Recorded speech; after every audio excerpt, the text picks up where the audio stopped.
날마다 행복한 묵상 2022년 33번째죠. 오늘은 소선지자 학계 첫 번째 시간입니다. 하나님 말씀은 학계서 1장에 있는 말씀입니다. 제가 일부를 봉독해 드리겠습니다. 다리오 왕 제2년 6째 달 곧 그날 초하루에 여호와의 말씀이 선지자 학계로 말미암아 스알디엘의 아들 유다 총독 스룹바벨과 여호사닥의 아들 대제사장 여호와에게 임하니라. 이르시되 만군의 여호와가 이같이 말하여 이르노라. 이 백성이 말하기를 여호와의 전을 건축할 시기가 이르지 아니하였다 하느니라. 여호와의 말씀이 선지자 학계에게 임하여 이르시되 이 성전이 황폐하였거늘 너희가 이때에 판벽한 집에 거주하는 것이 옳으냐. 그러므로 이제 만군의 여호와가 이같이 말하노니 너희는 너희의 행위를 살필지니라. 13절입니다. 그때 여호와의 사자 학계가 여호와의 위임을 받아 백성에게 말하여 이르되 여호와가 말하노니 내가 너희와 함께하노라 하니라.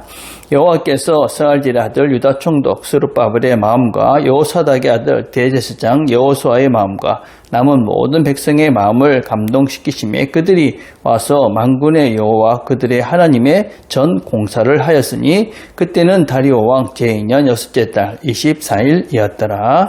아멘. 학계라는 책의 내용은 이제 학계를 통해서 하나님께서 성전을 건축하라 그런 명령을 내립니다. 그리고 2장에 가면 이제 성전이 완성됐을 때 성전을 통해서 누리게 될 영광을 설명을 하고 있고, 또 3장에 가면은 하나님께서 이 스룹바벨에 대한 그런 미래의 그런 약속들을 말씀하고 있는 것이 학계서입니다. 이 학계서가 언제 쓰여진 것이냐면 BC 한 520년경이다라고 할 수 있습니다.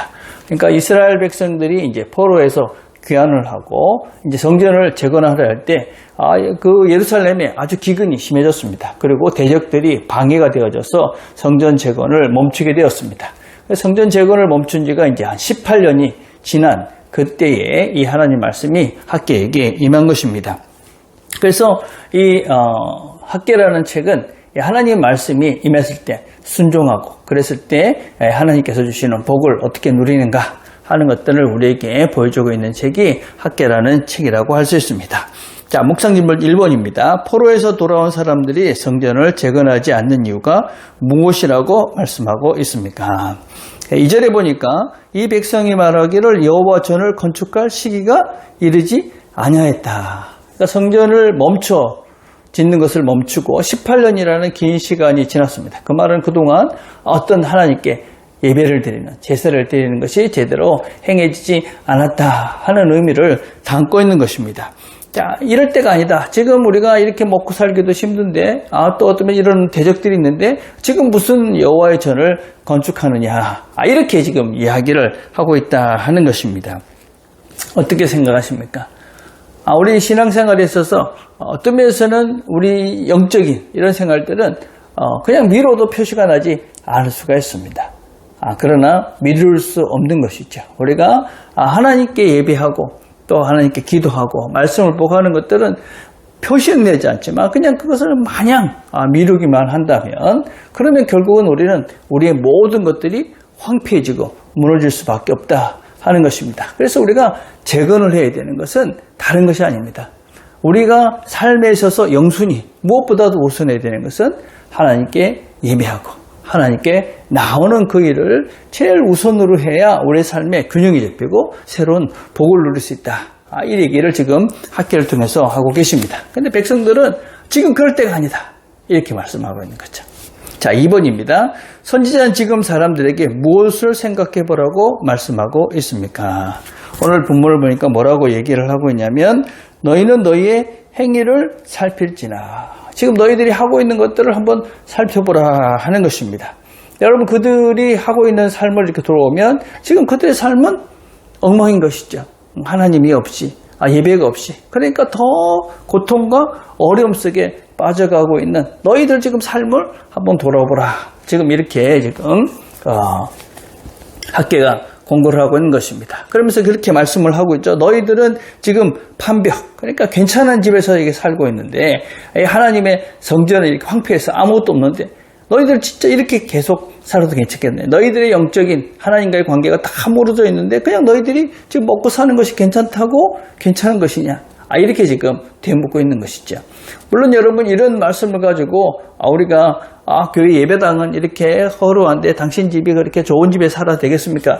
이렇게 접근하는 것은 옳지 않습니다. 그래서 옛날에 이제 성전을 교회 예배당을 새로 지으면서 그런 이제 이 말씀을 빗대어서 이렇게 예배당을 이렇게 크게 화려하게 지어야 된다. 이렇게 적용했던 것들은 아주 잘못된 것이죠. 여러분 지금 이건 무슨 말입니까, 여러분? 우리의 삶을, 우리의 신앙적인, 우리의 성전인 우리 자신을 잘 보라는 것입니다. 우리가 건강도 중요하고 먹고 살고 다 이렇게 괜찮은데 영적인 것은 어떠느냐? 이렇게 보라는 것입니다. 하나님과의 관계는 어떤 것이냐? 과연 신앙적으로 올바른 길을 걸어가고 있느냐? 하나님께서 원하시는 열매들을 맺고 있느냐? 이런 것들을 한번 돌아보라고 지금 이 학계가 권고하고 있는 것이죠. 우리 삶 속에서 여러분 우리의 모든 것들은 다 종합적인 것입니다. 우리가 먹고 사는 것이 괜찮고 건강하다. 사실은 신앙적으로도 바르게 될 가능성이 많이 있죠. 그런데 지금 그런 것들이 괜찮다고 해서 신앙적인 면을 무시하게 된다면 결국은 이 모든 것들은 무너질 수 있는 것이죠. 그래서 우리가 무엇을 우선으로 해야 되느냐? 하나님과의 관계를 우선할 때 우리의 다른 부분들도 균형이 잡히고 바른 길을 간다 하는 것을 지금 학계가 우리에게 말씀하고 있는 것입니다. 자, 3번입니다. 성전을 재건하라는 말씀에 백성들은 어떻게 반응하고 있습니까? 이 말씀을 전합니다. 그러니까 그들이 이 말씀에 감동이 돼서 성전을 재건하게 됐다. 정말 귀한 사람들이다라고 할 수 있습니다. 또 학계는 참 복받은 선지자지요. 말씀을 전했는데 여러분 그 앞에 있는 많은 선지자들은 그렇게 외쳤는데도 안 듣잖아요. 이사야 선지자 그렇게 외쳤는데도 안 듣고 호세야 이렇게 얘기도 안 듣고 말라기 이렇게 했는데도 그들은 듣지 않습니다. 근데 이 학계가 너희들이 성전을 재건해라 이런 말씀을 듣고 그들이 다시 한번 힘을 내서 성전을 재건하는 것들을 볼 수가 있습니다. 말씀을 듣고 순종하는 사람, 이런 사람들이 이제 축복을 받는 것이죠, 그죠? 자신을 세워가는 것입니다, 그죠? 그래서 우리가 하나님의 말씀을 들었을 때 우리 자신을 돌아보고 그리고 우리 자신이 뭘 세워가야 될지, 혹시 우리가 이 말씀을 들으면서 미루고 있는 것은 없는지, 지금 그거 할 때야, 지금 기도할 때야, 지금 말씀을 읽을 때야, 예배를 드릴 때야 이러고 우리 정말 우리 삶 속에 영순이라고 할 수 있는 이 하나님과의 관계를 무시하고 다른 것만 혹시 마음을 두고 살지는 않지.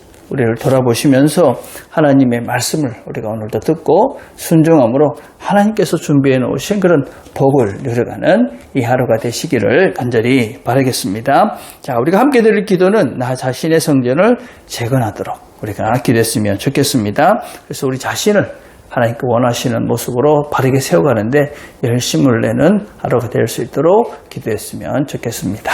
기도하겠습니다. 하나님 아버지 감사합니다. 오늘도 함께 말씀을 나눴습니다. 하나님께서 우리의 삶 속에서 무엇을 우선해야 되는지 말씀하십니다.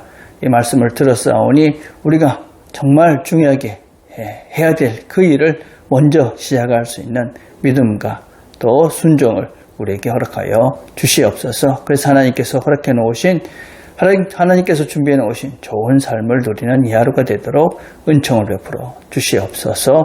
예수님의 이름으로 기도드립니다. 아멘.